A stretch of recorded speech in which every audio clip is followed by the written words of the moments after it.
জেলে একবার যে গেছে সেই দাগি। তো একজন দাগি এসে যদি আপনার সামনে মনে হয় এটা বলে, তাহলে আপনার কি মনে হয়? আপনার কাছে ট্র্যাজিক মনে হয়, না সে তার পরে একটা সুপারিশ করছে? What do you think? So it's a perception, কে কীভাবে নিচ্ছে। আত্মশুদ্ধির জায়গাটা থাকে, কিন্তু এটা এক একজনের পারসেপশন, এক একজনের ফাইন্ডিংস একরকম। একটা অপরাধী যখন আপনার সামনে এসে বলবে আপনি ক্ষমা করবেন, আরেকজন অপরাধীকে আপনি কখনোই ক্ষমা করবেন না। একজনের পয়েন্ট অফ ভিউ থেকে সেটা ট্র্যাজিক হলো, আরেকজনের পয়েন্ট অফ ভিউ থেকে সেটা ফানিও হতে পারে।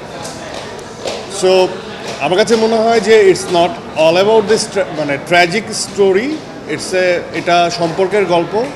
এখানে যতগুলো ক্যারেক্টার আছে তাদের মধ্যে জটিলতা আছে, কমপ্লেক্সিটি আছে, এবং প্রতিটা চরিত্রের মধ্যে একটা ডিফারেন্ট শেডস আছে।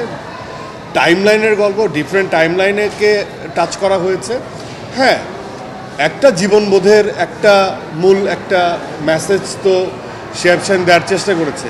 আমার কাছে মনে হয় ওই পয়েন্টটাতেই অনেক কিছু শিক্ষণীয় হয়, কষ্ট দিয়ে। অনেক সময় সুখের বিষয়েও কান্না থাকে, তো সকল সুখে যখন কান্নাটা থাকে সেই কান্নাটা তো আর ট্র্যাজিক না। আবার অনেক কান্নায় আরাম থাকে, সেই আরামটা মুক্তির, সেটা তো ট্র্যাজিক না। সো ইট ডিপেন্ডস যে কোন অডিয়েন্স কীভাবে নিচ্ছে। তবে আমার মনে হয় এটা একটা রিডেমশনের গল্প, মুক্তির গল্প এবং আরামের গল্প।